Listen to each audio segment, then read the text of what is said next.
Hey guys, welcome back to Unfiltered American Media. Karoline here, great to see you. Let's dive right in. So Speaker of the House Mike Johnson just completely owned the Democrats in the most calm and collected way possible, which is totally his style. Democrats are losing it because one of their newly elected members hasn't been sworn in yet. And Johnson, he clapped back perfectly. He wasn't yelling or being dramatic. Nope.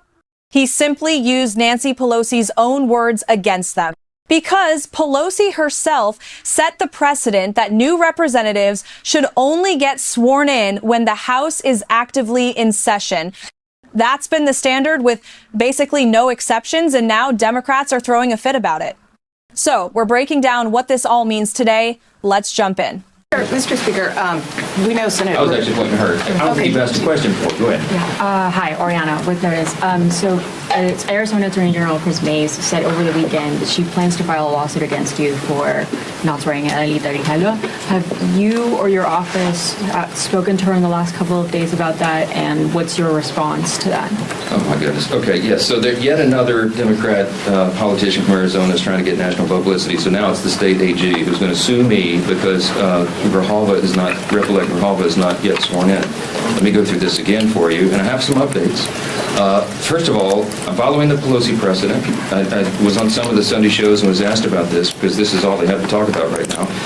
When Julia Letlow was elected under very similar circumstances to fill the seat of her deceased husband, who passed away tragically by COVID, Nancy Pelosi, Speaker Pelosi at the time, took 25 days to administer the oath of office to her. It wasn't just Julia. The Pelosi precedent extends even further because when Pat Ryan and Joe Sempolinski were elected, during an August recess, they waited 21 days to administer the oath to those two rep-elects because they were not in session. We are not in legislative session. The chronology is important. Rep. Grijalva won her race in, I think it was the last week of September, after we had already gone out of session. So I will administer the oath to her, I hope on the first day we come back, legislative session. I'm willing and anxious to do that. In the meantime, instead of doing TikTok videos, she should be serving her constituents. She could be taking their calls. She could be directing them, trying to help them through the crisis that the Democrats have created by shutting down the government. Oh, and by the way, I also did find out this little tidbit that should be interesting to you. When a rep-elect comes in on a special election in particular, it is up to the leaders of her party, his or her party in the House, to give them guidance and direction. One of the first things they do is reach out. What we do is reach out. Majority leader reaches out to the rep-elect and says, "Hey, welcome, congratulations. Here's all the things you need to do. Here's the office of the chief administrative officer of the House, and they will help you get all of your computers set up and your passwords and all the rest." That call was apparently never made by Rep. Grijalva, and I don't know if the Democrat leader's office didn't inform her of that. But I found out this morning that the person who runs that office in the chief administrative office is on furlough because they voted to shut the government down. And so that person didn't reach out affirmatively, but now it's been sorted out, and I'm told they're going to her office today because she made a TikTok video saying that she couldn't use her computers. Well, she'll be able to use her computers now. Okay, she has 16 staffers. They need to be taking calls, and they need to be helping their constituents, just as Republicans are out in their districts right now, helping them navigate the chaos that is created by Democrats who are playing political games. So Speaker Mike Johnson just gave a very clear answer to every single Democrat legacy media pundit and anyone questioning whether he's trying to prevent a House representative from being sworn in. Now, I've said personally that it doesn't really matter what his motivations are coincidentally. It doesn't matter if he's inwardly thinking, you know what? I'm just going to hold this as leverage to get you to reopen the government. It doesn't matter if he's using it as leverage or if he's genuinely following precedent. He's made it clear on the very first day the government reopens, he's willing to swear them in, but he doesn't want to reward the Democrats by swearing in their member of Congress while they're still holding the country hostage. And that's exactly the precedent Democrats used while Nancy Pelosi was Speaker of the House. They were totally fine with it then, but now that the shoe's on the other foot, oh, not so much. They're not happy. They don't like that Republicans have control right now. The Democrats are absolutely melting down over this. Speaker Johnson threw them into a complete fit. They aren't getting what they want. Now, in the rest of the world, it's another day, another shutdown continues. But in D.C., in the heat of battle, so to speak, Democrats are freaking out because Johnson is saying, no, I'm not giving you what you want. And it's true. Nancy Pelosi and the Democrats can deny the reality as much as they want, but it doesn't change the fact that they did this. They held this precedent for a long time, and now they're upset when it's being used against them. Democrats and their media allies immediately launched into damage control mode, spinning Johnson's stance as authoritarian and dangerous for democracy. But anyone who's been paying attention knows this is pure projection. When Nancy Pelosi pulled the exact same maneuvers during her tenure, the media called it strategic and smart. Now Republicans are enforcing the same standard, and suddenly it's not fair, it's the end of the world. Johnson's move highlights a deeper point. Republicans aren't playing by Democrats' double standards anymore. For years, Democrats weaponized every procedural loophole and trick in Congress, from impeachment theatrics to selective committee removals, all those ridiculous congressional hearings, the Russiagate hoax, the Steele dossier. They would use everything and anything they could. But now that the House Speaker is using one small aspect of what they did to Republicans, suddenly it's not fair. It's really pathetic, isn't it? Johnson is signaling that the era of Democrats and their double standards is over. He's standing firm and refusing to let the opposition dictate the terms of engagement. Even as the government shutdown continues into its third consecutive week now. Playing political games. Last night, they played some games. They stormed my office. Maybe you saw some of the video online that they themselves shared, or someone did. They berated a Capitol Police officer, screamed at him. He was just merely standing his post. Shows again their disdain for law enforcement, as we see all around the country, the Democrats and everyone in that party, screaming, assaulting ICE officers. They did it right here in the Capitol last night.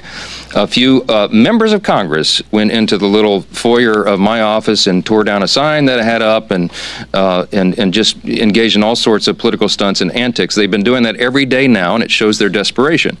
It also shows a very strong contrast between the party that is working for the people and trying to keep the government open and do the right thing, and the party that is engaging in all this nonsense.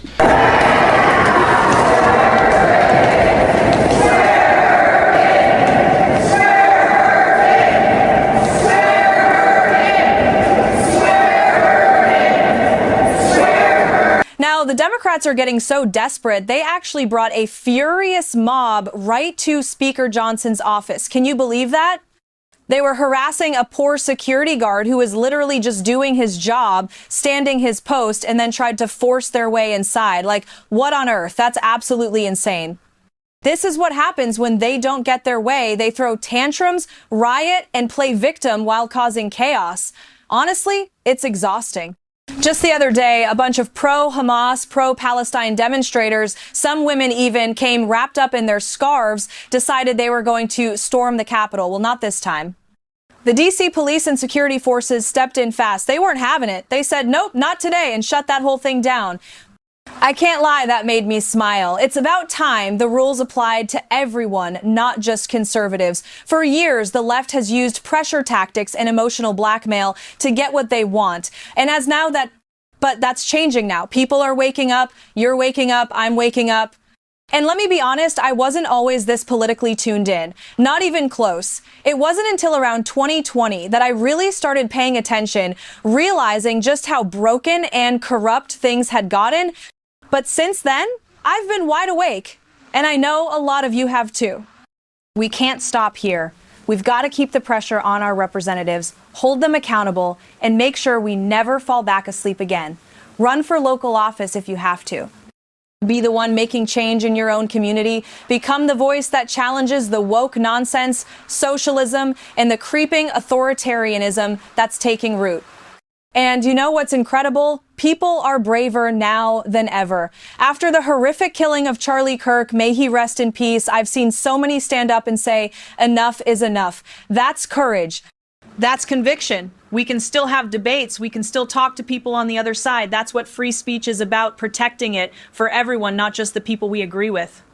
Because the second you start deciding whose speech is acceptable, you've already lost the freedom you're pretending to protect.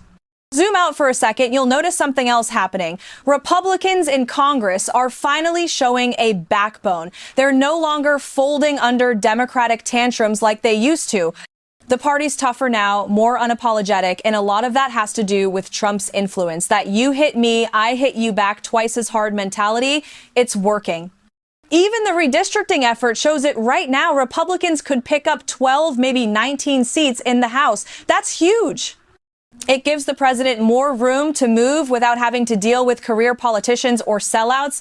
Honestly, I'd love to see term limits across the board. Imagine that. No more lifetime politicians, no more foreign money and lobbying groups buying influence. Fresh people, fresh minds, fresh accountability.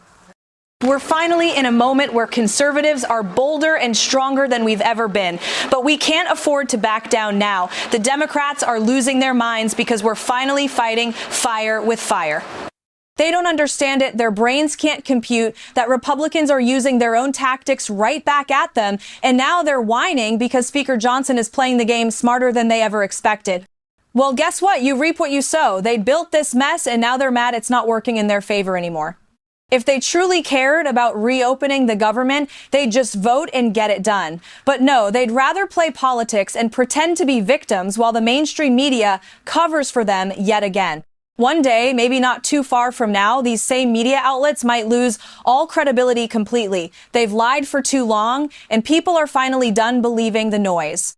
And that's why I think so many Republicans are beginning to respect their leadership again. We finally have a speaker who isn't apologizing for standing firm, who's willing to call out hypocrisy and mean it.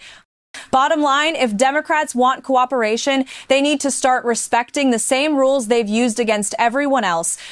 Until then, Speaker Johnson's doing exactly what needs to be done, standing tall, not bowing down, and showing the country that the double standard stops here.